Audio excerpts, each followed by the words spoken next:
The reclining ബുദ്ധ അല്ലെങ്കിൽ വാത് പോ എന്നത് ബാങ്കോക്കിലെ ഏറ്റവും പഴക്കമേറിയതും വലുതുമായ ക്ഷേത്രങ്ങളിൽ ഒന്നാണ്.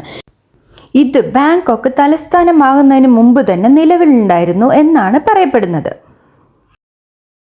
ദ റിക്ലൈനിങ് ബുദ്ധ രാമ മൂന്നാമൻ രാജാവിൻ്റെ ഭരണകാലത്താണ് നിർമ്മിച്ചത്.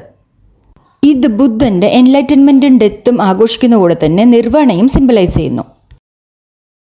ഇതിൻ്റെ നീളം 46 മീറ്ററും ഉയരം 15 മീറ്ററും ഇഷ്ടികയും കുമ്മായം കൊണ്ട് നിർമ്മിച്ചതാണ്. സ്വർണ്ണ ഇലകൾ കൊണ്ട് പൊതിഞ്ഞിട്ടുമുണ്ട്.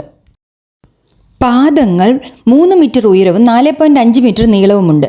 ബുദ്ധൻ്റെ 108 ശുഭകരമായ സ്വഭാവ സവിശേഷതകൾ ചിത്രീകരിക്കുന്ന മുത്തുകൊത്തുപണികൾ കൊണ്ട് അലങ്കരിച്ചിരിക്കുന്നു.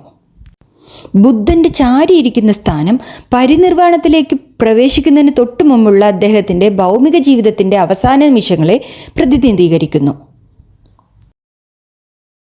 ചാരിയിരിക്കുന്ന ബുദ്ധൻ്റെ അരികിൽ ചുവരിൽ നിരത്തി വെച്ചിരിക്കുന്ന 108 വെങ്കല പാത്രങ്ങൾ നമുക്ക് കാണാം. ഓരോ പാത്രത്തിലും ഓരോ നാണയങ്ങളിടാൻ സന്ദർശകരെ പ്രോത്സാഹിപ്പിക്കുന്നു.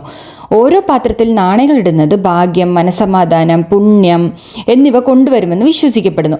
ഇത് ധ്യാനപരമായ ദാനത്തിൻ്റെ ഒരു രൂപമാണ്. ഇത് ഔദാര്യം, മനസമാധാനം, കൃതജ്ഞത എന്നിവ പരിശീലിക്കാൻ ആളുകളെ ഓർമ്മിപ്പിക്കുന്നു. ഓരോ നാണയവും ഒരു പ്രതീകാത്മക പ്രവൃത്തിയാണ്. സമ്പത്ത് പങ്കിടുന്നതിൻ്റെയും അടുപ്പം ഉപേക്ഷിക്കുന്നതിൻ്റെയും ഓർമ്മപ്പെടുത്തൽ. ശേഖരിക്കുന്ന സംഭാവനകൾ സന്യാസികളുടെ ദൈനംദിന ആവശ്യങ്ങൾ, ക്ഷേത്ര പരിപാലനം, ജീവകാരുണ്യ പ്രവർത്തനങ്ങൾ എന്നിവയ്ക്കായി ക്ഷേത്രം ഉപയോഗിക്കുന്നു. ജീവിതത്തിൻ്റെ നശ്വരതയെയും പുനർജന്മ ചക്രത്തിൽ നിന്നുള്ള മോചനത്തിൻ്റെ ആത്മീയ ലക്ഷ്യത്തെയും കുറിച്ചുള്ള ഓർമ്മപ്പെടുത്തലാണിത്. ഇതിനകത്ത് കടക്കാനുള്ള പ്രവേശന ഫീസ് 300 തായ് ബാത്താണ്. ദിവസവും രാവിലെ 8 മണി മുതൽ 6 വരെ തുറന്നിരിക്കും. അപ്പോൾ പിന്നെ അടുത്ത വീഡിയോയിൽ കാണാം.